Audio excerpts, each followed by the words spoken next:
Samurai Melayu. Lepas kita dah berkenalan dengan superhero, kita dah berkenalan dengan pemburu, dengan pembunuh, dan sekarang ini untuk buku keempat, Samurai Melayu. Ini adalah karya keempat untuk siri Saga Hero yang memperkenalkan watak penting yang terakhir dan bagaimana mereka akan bertembung antara satu sama lain. Mengisahkan tentang seorang lelaki bernama Musab yang merupakan salah seorang daripada organisasi gelap bernama Ryuken. Dia telah bertaubat, telah berkeluarga, dah basuh tangan daripada dunia-dunia membunuh-bunuh orang, tetapi masa silamnya kembali mengejar semula. Ryuken, organisasi yang paling jahat ini, dia telah menghantar syaitan bertujuh datang ke Malaysia dan membunuh Musab ataupun mengajak Musab untuk kembali menjadi Sang Algojo. Mujurlah Musab ini dibantu oleh Afam, Faizal dan juga Bakri. Dengan keimanan yang kuat, dia dapat menyerang balas. Nanti dulu. Aku boleh nampak buku keempat ini adalah alternate story daripada buku yang ketiga. Sebab antara buku keempat dan juga buku ketiga ini sangat sama tau. Dia punya dilema watak dia. Dua-dua ini adalah kisah taubat daripada pembunuhan. Dua-dua ini nak keluar daripada organisasi. Ada kawan-kawan yang merupakan pembunuh, 5 pembunuh handalan, syaitan bertujuh. Dua-dua ini dilatih oleh guru mereka yang merupakan father figure. So, dengan persamaan yang banyak tu, adakah buku keempat ini akan agak redundant? Actually no. Ini adalah sangat-sangat action pack. Wah, apa yang hype-nya kali ini dalam buku keempat, walaupun cerita dia ada persamaan dengan buku yang ketiga. Jalan cerita dia action pack gila weh. Semua watak daripada buku pertama semuanya keluar, muncul kali ini dalam buku ini. Dan kemudian semua watak mempunyai peranan dia. Setiap watak adalah penting dalam cerita kali ini.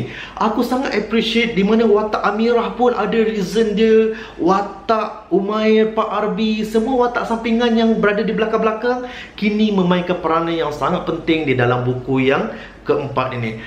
Dan kemudian aku terpaksa bercakap pasal villain dia. Villain dalam karya ini memang sangat, wah, aku sangat adore kali ini, okay? Selepas buku pertama, 2 dan 3, kita banyak berkenalan tentang latar belakang hero, latar belakang watak-watak hero, watak-watak baik. Dan di dalam buku ini kita dapat menyelami pula dunia kejahatan. Kita dapat berkenalan dengan watak-watak jahat ini, bagaimana mereka membangun, okay? Dan yang paling aku sangat suka adalah di mana watak-watak jahat ini, dia ada personality yang sangat best, okay? Dengan rupa paras dia, dengan skill dia, dengan senjata dia. Dia ada karakter masing-masing, dia ada cara berlawan masing-masing, prinsip pemikiran masing-masing, dia ada sejarah masa dia orang kecil yang aku sangat appreciate. Apabila watak Musab berlawan dan juga bertemu dengan watak-watak jahat ini yang merupakan kawan-kawan dia, babak itu aku rasa macam sangat best. Sebab apa? Dia ada emotional dia, dia ada skill dia. Di mana ini yang sebenarnya kurang ketika dalam buku ketiga, okay? Tetapi dalam buku keempat, Hilal Ashraf redeem balik segala yang kekurangan itu.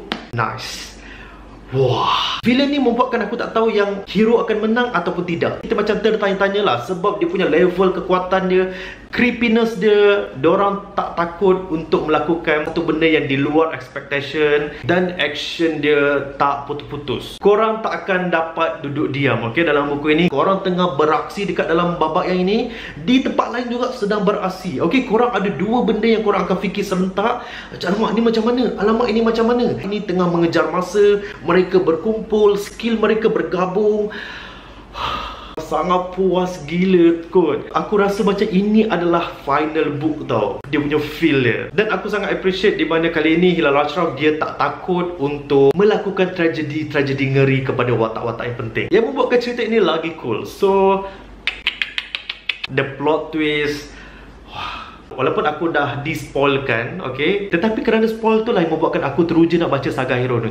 Still macam, wah, masih lagi teruja tu ada ketika di-revealkan dia punya plot twist. Puaslah, this is the second final. Dia act as one, action pack, nerve wracking, thriller, intense, cukup garam, masak, makan, sedap gila, okay? Tapi ada jugalah beberapa benda yang agak masin sikit. Let's talk about the bad stuff tentang buku ini. Okay, mungkin kerana watak ni dia punya dilema yang sama.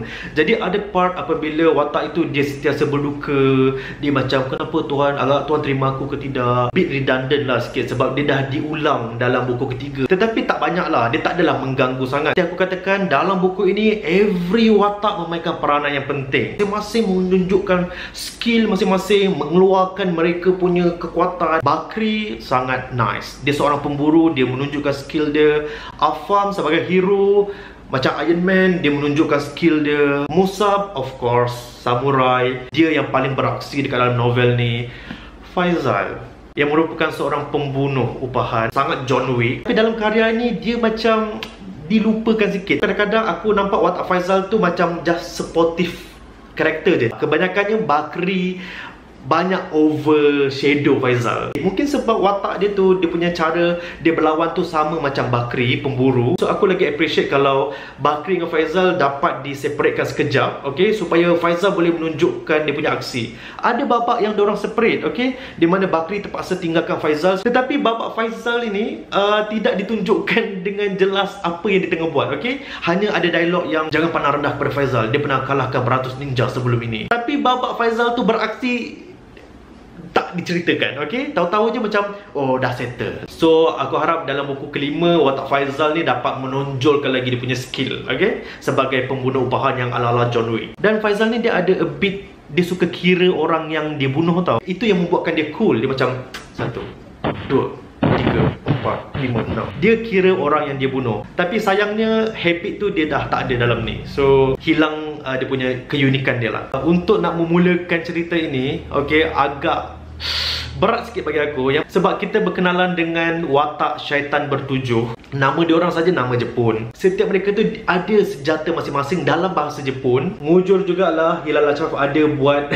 lakaran dekat sini. Pasal lambat sikit sebab aku terpaksa membayangkan 7 watak serentak. Ada yang botak, ada yang rambut pendek, ada yang cool. So aku terpaksa google sekejap anime-anime untuk aku meletakkan visual. 7 orang kot, 7 orang diperkenalkan dalam satu babak. Payah sikit lah. Okay, dan seperti aku cakap, 7 watak yang kita belum kenal muka dia, kita belum kenal lagi karakter dia. Berbual serentak. Berbual serentak. Hilal Ashraf dia ada satu habit ni yang dia tak suka mention siapa yang sedang berdialog. 2 orang saja aku masih lagi boleh tangkap. Tetapi kalau 7 ataupun 5 orang bercakap serentak, aku agak keliru dengan watak-watak yang sedang bercakap. Bagi aku ini adalah isu perenggan lah. Bakri dan Faizal ketawa bersama. Bakri menyilangkan tangannya.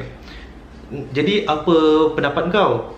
Faizal menjeling. Mungkin perenggan di antara pelakon dan juga dialog tu bagi aku better rapatkanlah supaya kita tahu selepas orang tu melakukan benda tu, dia akan bercakap dialog itu. Kalau dia tu terpisah, aku akan anggap dialog ini adalah dialog orang lain, bukannya dialog dia ini. Yang lain-lain, kalau sebelum ini aku boleh baca dan aku boleh stop kejap, aku boleh baca buku lain kejap. Tapi selepas aku habis baca buku yang keempat ni, aku terus nak baca buku kelima, okay? Ending dia sangat hook.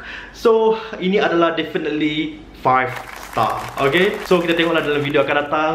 Buku terakhir, Membunuh Muhammad, siri Saga Hero akan habis. Aku sangat teruja. Jumpa dalam video akan datang.